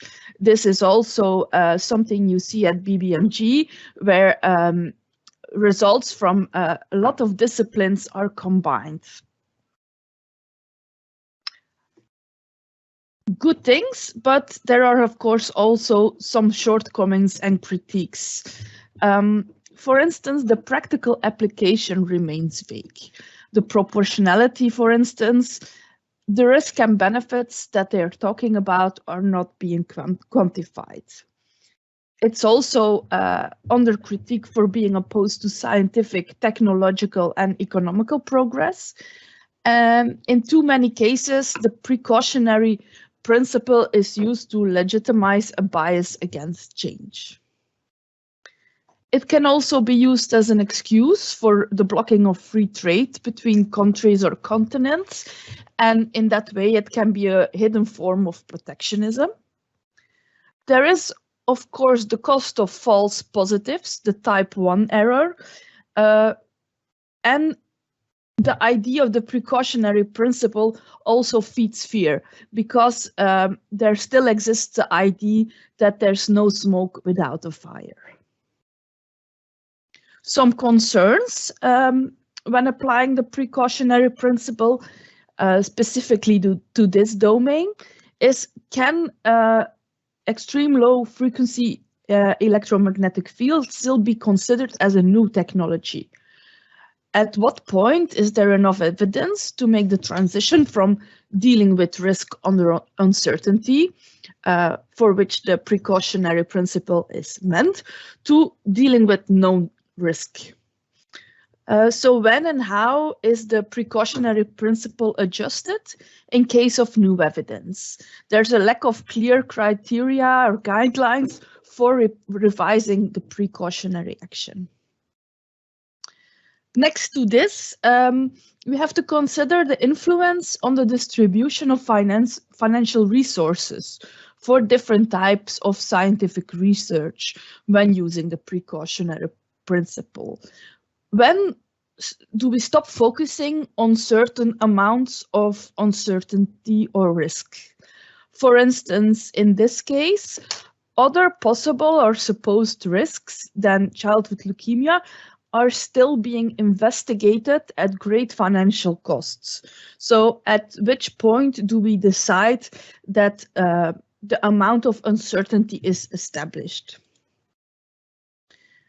Then the precautionary principle is presented as a very democratic process, but we can ask questions about the influence of lobbying groups, about the influence of the industry. And also the public participation is under influence. For instance, ideological groups have an impact, but also the current hype, unfortunately, of fake news has an influence on the public ID. And also that public participation, don't we need more scientific literacy for the public to engage in a good way, and to what extent? Then there's always the question of inequity, the idea that the most affected populations are often less represented or involved in decision-making processes. That's a given in any field not only in this domain. Another concern is how we deal with expert disagreement in defining uncertainty and providing evidence. Well, Jordan and O'Riordan stated that even if scientific advice is supported by a minority fraction of the scientific community, due account should be taken of their views, provided the credibility and reputation of this fraction are recognized. And this applies very much to the field of extreme low frequency electromagnetic fields. There is an ongoing debate among scientists. BBEMG contributes by providing more evidence, for instance, via the Expo Health project. However, what to think of scientists who make a profit of their minority opinion? Are they credible, or should their views be able to, justify precautionary action? For instance, some scientists are offering expensive therapy for electrohypersensitivity based on their own research on this topic. So there is a possible conflict with the publications and their findings for the existence of electrohypersensitivity, and of course the fact that they offer treatment for this condition. We can conclude that the precautionary principle has a definite value in guiding decision-making when introducing a new technology, but this should not equal avoiding or stifling progress and change. And what really strikes is that the level of conclusiveness of evidence needs to be specified on a case-to-case basis. For instance, in our domain, when do we consider the effects or the risks as established? Risk management should be seen as a dynamic process, considering different phases, different contexts. And the legitimization and advantage of involving the public in the precautionary principle approach can only be warranted when more attention goes to the scientific literacy of lay people. For instance, increasing their knowledge on the limits of science, the meaning of statistical claims, and so on. In our domain, I think there's a responsibility of both science and governments and even industry to guide this process through education and societal outreach. And in the BBEMG group, we try to increase the scientific literacy through the website where we inform the public. So this was my short presentation on the precautionary principle in this domain. Thank you. Thank you, Els. Very nice. So we have gone through all the presentation. Normally in real life, in a real with people conference, we have a round of applause, but here it's not possible anymore. So I would still remind you that you can ask questions in the chat box. And now we are starting the question and answer session. So this was very interesting. Some presentation responded to others, and like we have listened to the last one that made link with the previous ones. Yes, this is the panel discussion time. So now I have received some questions, and while some of you still think about your questions, I will already start with maybe with the first few presentations. I have a question, at least two questions for Véronique, if she's still with us. Véronique, one person was asking, what means an intervention value?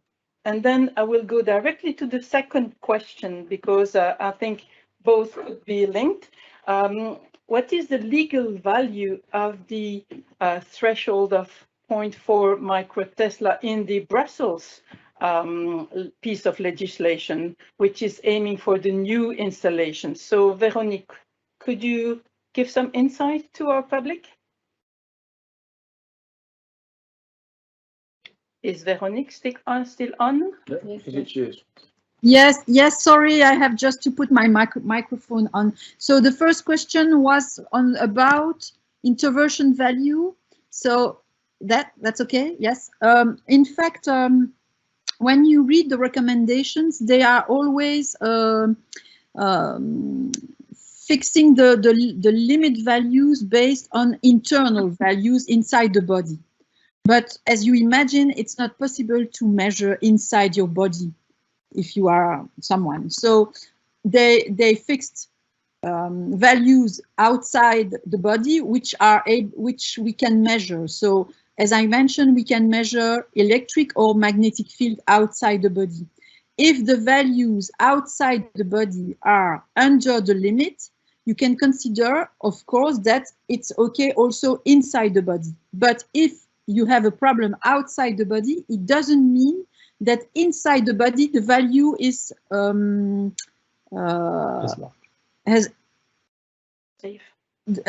safe. Yes, is under the value. So you have to study more in detail in that case. So it's why in the recommendations you have always two types of values.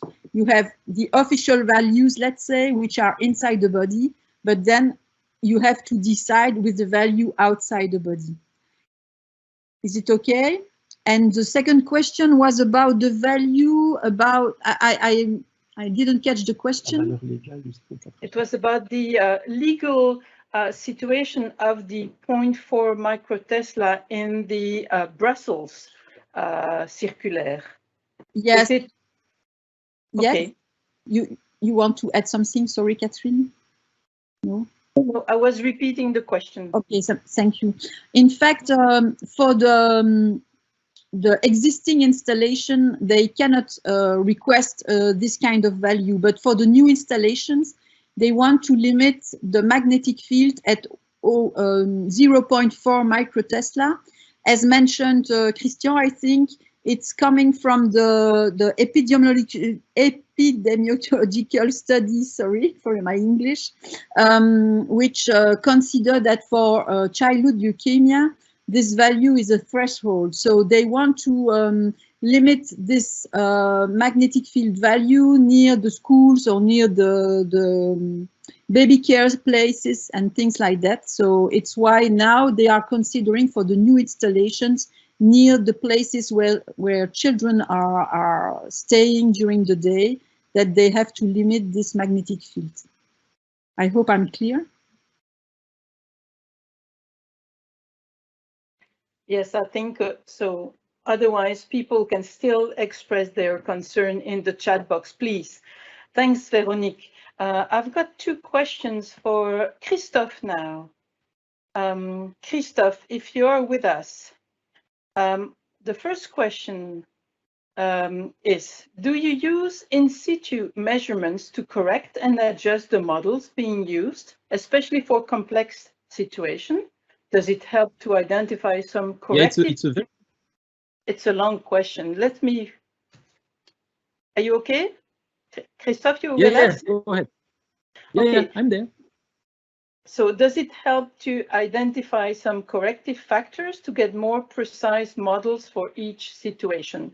And then I will ask you the second question after you respond to this one. It's a very good question. So from the point of view of the magnetic field modeling, actually there is not a lot that you will gain from, let's say, correcting, let's say, models using measurements, basically because the underlying, let's say, equations that govern the magnetic field are, as I said, linear. And so the model is actually quite simple. So it's not about correcting the model per se using measurements, But as we said, and Maxime stressed in his presentation, there are always uncertainties linked to either the geometries or the actual values of the sources, or let's say the characterization of the materials. And in that case, indeed, you can basically make sure that you fit the model, and you make sure that it fits with, let's say, a sample measurement or a few sample measurements that you make in configurations that you can basically characterize precisely. And so in that respect, you could say that indeed you use measurements to, let's say, not improve the model, but at least, let's say, check, let's say, the validity of the model in some specific configurations, which then gives you confidence that if you go to other configurations, you will indeed capture, let's say, the relevant effect. But it's a good question, because if you take extremely complex situations, it's extremely complicated actually to make sure that you get all the relevant, well, the constituents, let's say, of your system in such a way that you are confident about the values that you model. If we were to talk now about electric fields, it's pretty much to measure. And then if you go to the biological aspects, Veronique just mentioned these intervention values where you have the values outside the body and inside the body. And again, this is a very uncertain, let's say, process. If given value outside the body, you'd like to know precisely what are, for example, the values of the electric field or the induced currents that you would have in an organ, because, well, these are biological tissues, and you saw in the presentations that this is, well, a really complicated area where the engineers, let's say, basically what they can do is to have, let's say, a probabilistic or at least statistical, let's say, means of understanding the phenomena, where what you will do is to compute basically confidence bounds on the values that you would infer and model within the body, given, let's say, some, well, models of how the materials in your body will behave. And so in that case, indeed, again, experiments will help you to basically get, let's say, reasonable, let's say, confidence in the models that you make.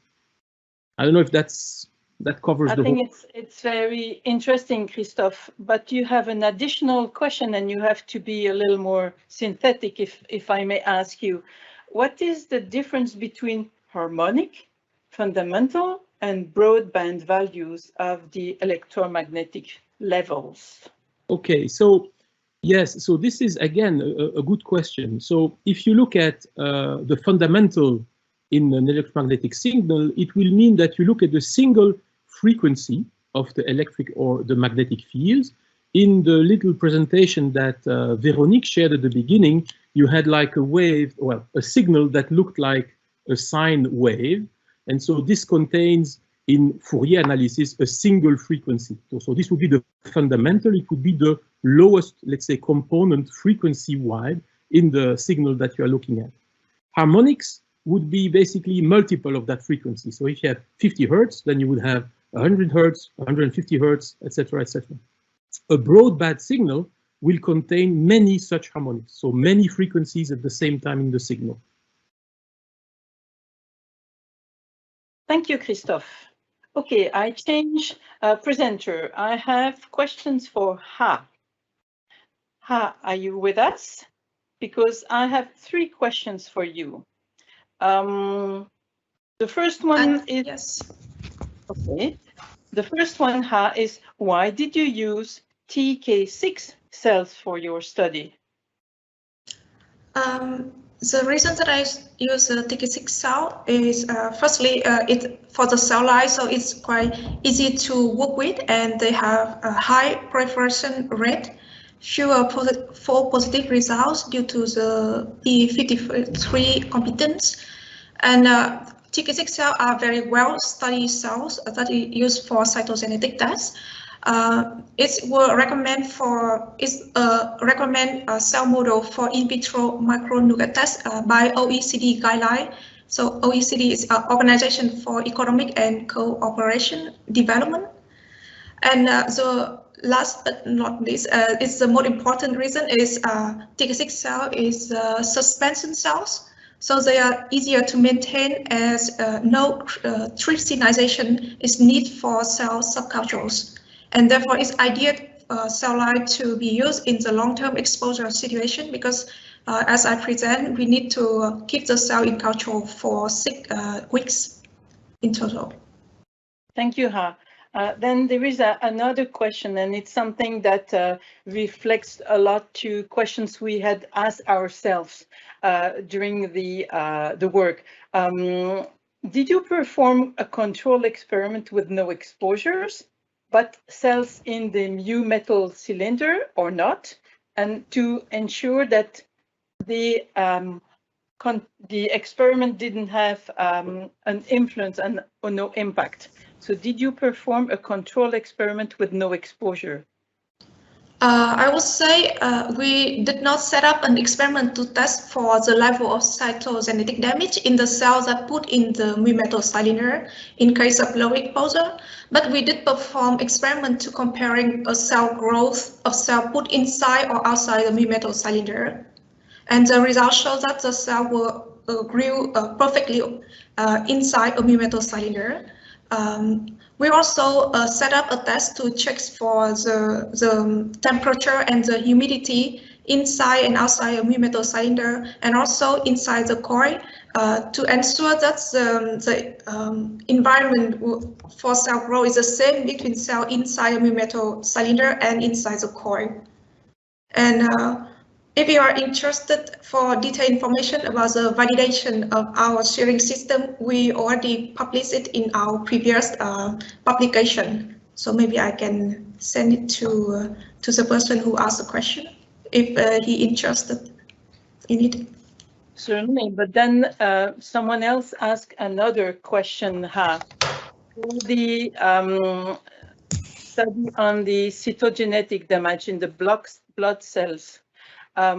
Is there a known threshold exposure value or a exposure duration that would be expected to result in cytogenetic damage in people? Do you have some answer to that question?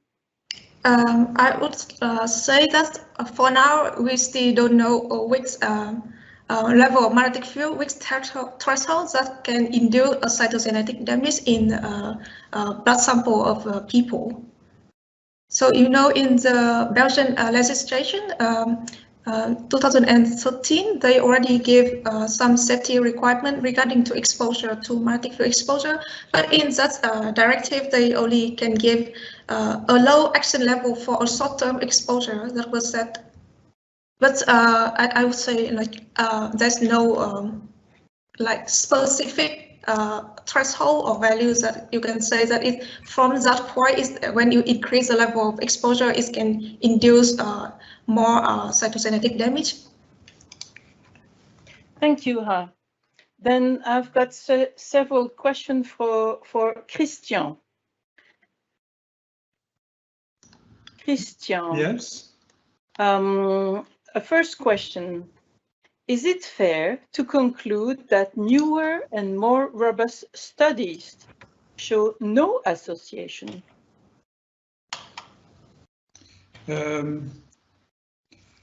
Actually, a very recent study showed an association between extremely low frequency magnetic fields and child leukemia. It's a study performed in Mexico, and they found that's the most recent study actually. Yeah.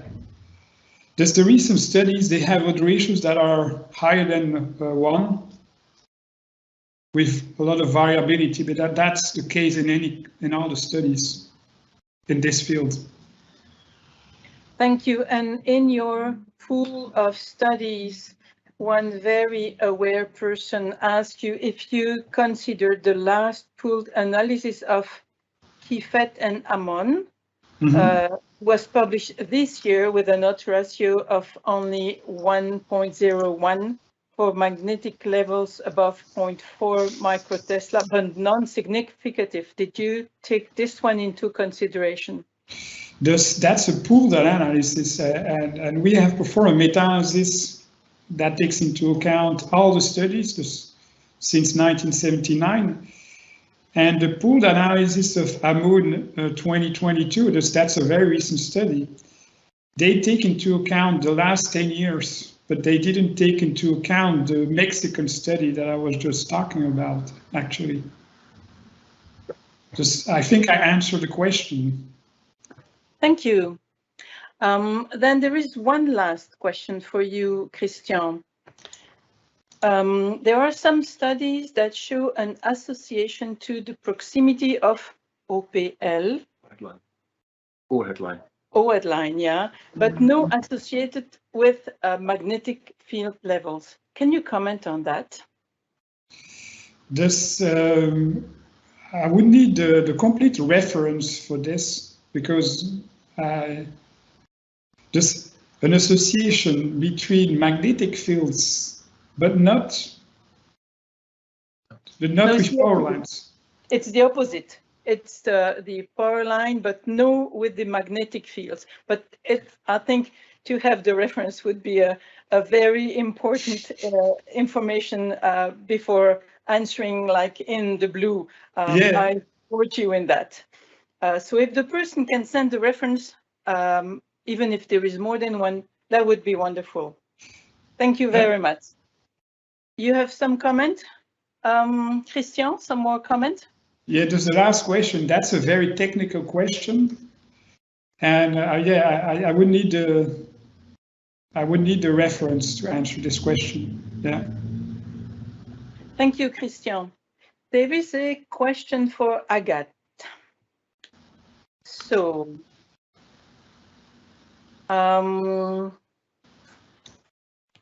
the electromagnetic field measured by the portal equipment shows for broadband electromagnetic field also other higher frequency sources like smartphones, Wi-Fi or others. So are those taken into account by the equipment you used in the experiment, Agathe?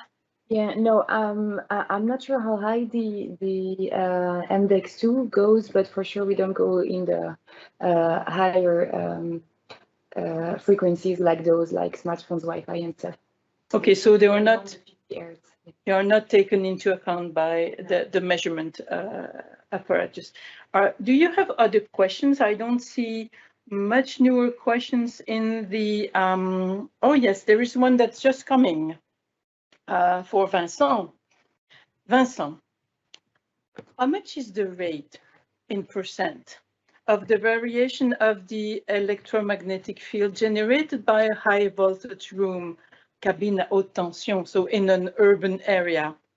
The idea would be to compare night field, day field, rush day, or any other situation changing the field generated.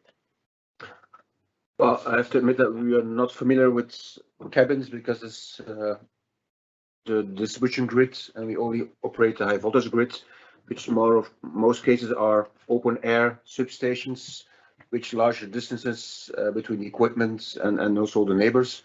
But of course, there's always a variation in exposure around those kind of installations, depending on the power that is demanded at that time. So normally in the evening at 5, 6 o'clock or in the morning, consumption is higher, so the exposure will be higher also around this kind of. But I have no idea about that specific level in this kind of situation because it's not particular in our grid. So I can mention something about normal high voltage substation, but not for this one. Sorry for that. Thank you. Thank you. There are things we don't have to know everything.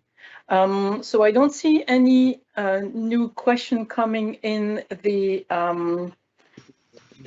chat. Catherine? Catherine? Yes. I have a Yes. comment about the last question, perhaps? With pleasure.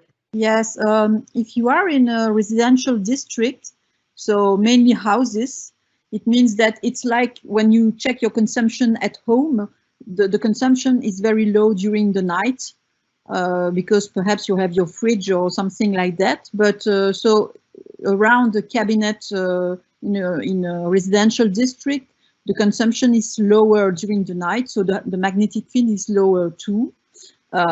If you consider a district with also companies who are working during the night, the situation will be different, of course. But if it's a residential place, I think that, like Vincent mentioned, you can consider that during the night, the value is quite low.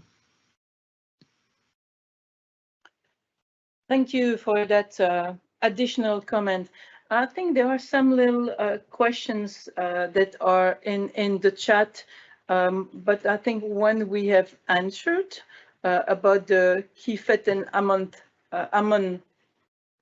study published, but there is another one about the childhood leukemia.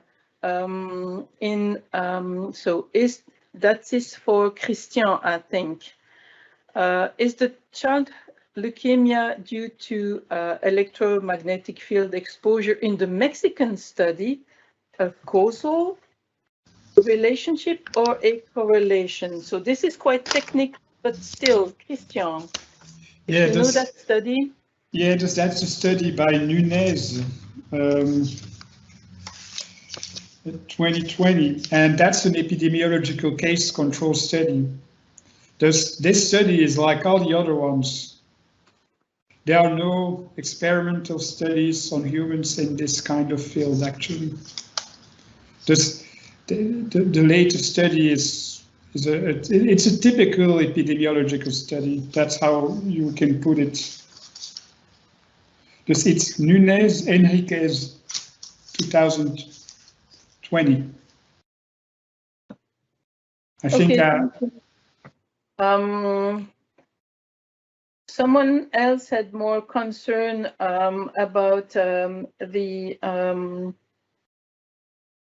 there is another comment in the chat. It's Simon Lee Park in 2021, showing that significant associations were still observed between exposure to extremely low magnetic field and childhood leukemia. So there are more. What I would suggest is that I'm not sure we have much more time to answer very specific questions, but the webinar was recorded. It will be placed on the website of the BBEMG, as well as some additional data. All the questions with the very specific like names of the study, and I think the ones who have written those will be shared with the presenters and all the teams in the